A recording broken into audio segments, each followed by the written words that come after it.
Après la discussion entre Jésus et Jean sur son baptême, Jean finit par céder à la demande de Jésus. Mais pourquoi Jésus avait-il insisté pour se faire baptiser par Jean? La raison est simple, parce que Jésus savait qui était véritablement Jean. Oui, Jean qui était le petit-fils d'Aaron dans l'Ancien Testament. Dieu avait établi Aaron comme le sacrificateur et le représentant de tous. Israël, c'était par lui que le péché des Israéliens était pardonné par le sacrifice du péché. Jean, étant le petit-fils d'Aaron, faisait de lui un sacrificateur et représente de l'humanité et non le représentant d'Israël seulement. Comme il est écrit dans Luc 20, verset 4, de qui Jean tenait-il son mandat pour baptiser de Dieu, ou des hommes de Dieu bien sûr, car il avait la volonté de sauver toute l'humanité. C'est ce que nous dit le live de Matthieu 1, verset 21. Enfantera un fils, et tu lui donneras le nom de Jésus. C'est lui qui sauvera son peuple de ses péchés. En effet, Jésus savait que Jean était le représentant de l'humanité, et que c'est par Jean que le péché de l'humanité pouvait être transféré sur lui.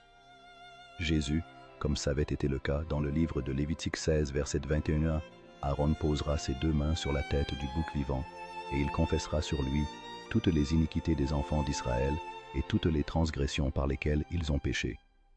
Il les mettra sur la tête du bouc, puis il le chassera dans le désert à l'aide d'un homme qui aura cette charge.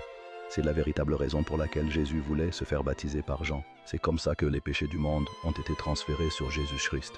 Par l'imposition des mains, le baptême de Jésus c'était spirituel, mais les chrétiens d'aujourd'hui voient le baptême de Jésus comme une simple cérémonie. Aujourd'hui, quand tu demandes à un chrétien la raison du baptême de Jésus, ils disent qu'il a été baptisé pour nous montrer l'exemple à suivre.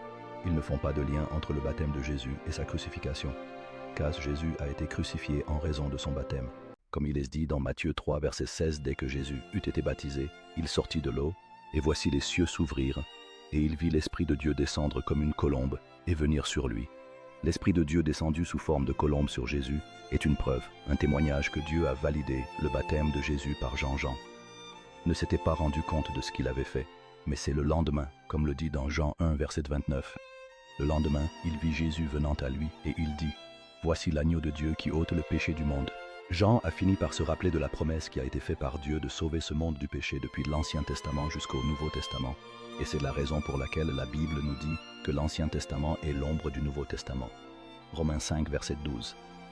C'est pourquoi, comme par un seul homme, le péché est entré dans le monde, et par le péché la mort, et qu'ainsi la mort s'est étendue sur tous les hommes, parce que tous ont péché.